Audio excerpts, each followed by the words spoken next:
अस्सलामुअलैकुम, क्या हाल है सबका। अल्लाह ताला सबकी ज़िंदगी में बहुत बहुत आसानियाँ पैदा करे, खुश रहे, आबाद रहो। मैं ज़िंदगी का एक छोटा सा एक्सपीरियंस था, बहुत ज़्यादा फ़ील हो रहा था कि मैंने ज़िंदगी का कुछ टाइम आउट ऑफ कंट्री गुजारा। तो यकीन करें, वैसे हमारे मुल्क जैसा कोई मुल्क नहीं है। हमारे मुल्क में इतने प्यारे मौसम होते हैं, सब्ज़ियाँ होती हैं, फल होता है, लेकिन हम पढ़े लिखे होकर भी छोटी छोटी चीज़ों पर मुझे वहाँ जाते ही सबसे पहले तो ये बात फ़ील हुई, जो मेरी इंसल्ट भी हुई। इन 2-3 चीज़ों पर मुझे इंसल्ट ही फ़ील हो रही थी कि उनके जो फ्लैट होते थे, उनके जो आपके शूज़ वगैरह हैं, उनके जो रैक होते थे वो बाहर उनके दरवाजे पर होते थे। बहुत सारी चीज़ें हम एज़ इट इज़ पड़ी रहती थी, कोई उनको देखने वाला नहीं होता था, कोई खौफ डर नहीं होता था। जनाब अब 9 बजे रात के या 10 बजे गुजरते हुए कोई पता नहीं, आपको गन पॉइंट के ऊपर आपकी चीज़ें लेकर कोई भी जा सकता है। लेकिन मैंने बाहर के मुल्क में सबसे ज़्यादा जिस चीज़ को फ़ील किया कि ये पता नहीं पढ़ाने से है, पढ़ाई का असर होता है, या गुर्बत ने हमें इतना ज़्यादा मार दिया कि हम लोग इतने मसाइल में चले गए हैं। तो हमारे पास हर वक्त टेंशन होती है। लेकिन यकीन करें, वो ऐसा मुल्क, बाहर के जो आउट ऑफ कंट्रीज़ हैं, वहाँ पर आपको किसी टाइम भी बाहर निकलते हुए कोई डर नहीं लगता। आप जिससे ही टुट्टी भज्जी इंग्लिश बोल सकते हैं, आप बोल के किसी को एक्सप्लेन कर सकते हो, आपको शर्मिंदगी नहीं होती, आपको कॉन्फिडेंस फील होता है। मुझे इतनी अच्छी इंग्लिश उस वक़्त नहीं थी, लेकिन मैं बोल लेती थी, समझा देती थी। मुझे कोई उस वक़्त कॉन्फिडेंस नहीं था, तो महसूस होता था। इमिग्रेशन पे आकर भी महसूस होता था, हर जगह पे महसूस होता था कि यार मुझे मेरी इंग्लिश इतनी अच्छी नहीं है।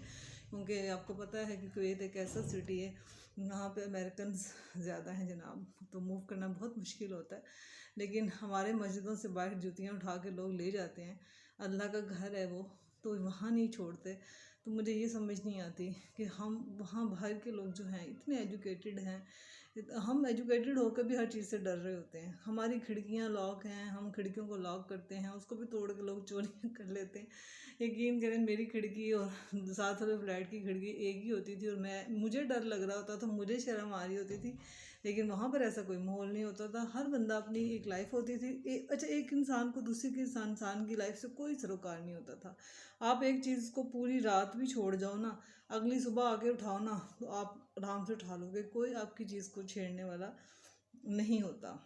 तो मेरा बस कहने का मकसद ये था कि अपनी जो हमारे मुल्क में मसाइल हैं उस पर ज़रूर गौर करना चाहिए। क्या ये चीज़ें हमारी गुर्बत की वजह से हैं, या मसाइल हैं, या अनएजुकेटेड होने की वजह से हैं।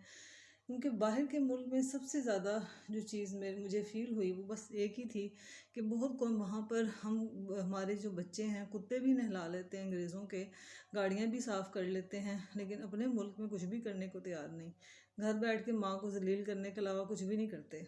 और बाहर के मुल्क में भेज के देखो, उनके कुत्ते भी नहलाएंगे, गाड़ियाँ भी धोएंगे, सब काम कर लेते हैं। तो जनाब अपने मुल्क को क्यों नहीं अपने हमारा जितना अच्छा जो मुल्क की क्रीम होती है, जो डॉक्टर्स होते हैं, जो बच्चे इंजीनियर होते हैं, वो सबसे पहले यही कोशिश करते हैं कि हम मुल्क छोड़ के ही बाहर निकल जाएं, और निकल भी जाते हैं। हमारे पास वो बच्चे बचते हैं जिनका कोई फ्यूचर नहीं होता, उनके हाथ में कोई ऐसी चीज़ नहीं होती कि वो अपने मुल्क को दे सकें। तो मेरी इस बात पे ज़रूर गौर कीजिएगा कि अपने मुल्क हमें ये चीज़ें खुद पैदा करनी होंगी, ये किसी ने बाहर से आके नहीं करनी। ये हमारे लिए हमने खुद ही करना है सब कुछ। तो मेरी बात पे ज़रूर गौर कीजिएगा कि मैं कहाँ तक सही हूँ।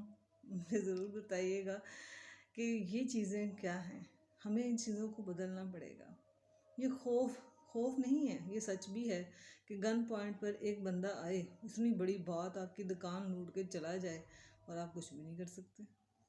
आप एक राह चलते, आपके बैग में 100 कागज़ होते हैं, 100 चीज़ें होती हैं। पैसे तो चलो एक तरफ है, मोबाइल भी एक तरफ है, वो भी लॉक करवा लिया जाएगा। लेकिन आपके डॉक्यूमेंट्स इतने अहम होते हैं जो उस इंसान के लिए कोई अहमियत नहीं रखते, और वो कहीं पर भी फेंक देगा। ये छोटी छोटी सी चीज़ें हैं, सोचने की बात है। शायद किसी को ये चीज़ फील हो तो मुझसे ज़रूर शेयर कीजिएगा। और जहाँ तक हो सकता है जनाब मुझे लाइक कर दें और जहाँ तक हो सकता है मेरे इस बेचारे मासूम से कंटेंट पे ज़रूर सोचिएगा। और आपका जो प्यार है वो मुझे बहुत जल्दी मेरी अचीवमेंट तक मुझे ले जा सकता है। Thank you so much. Good afternoon. Okay, take care.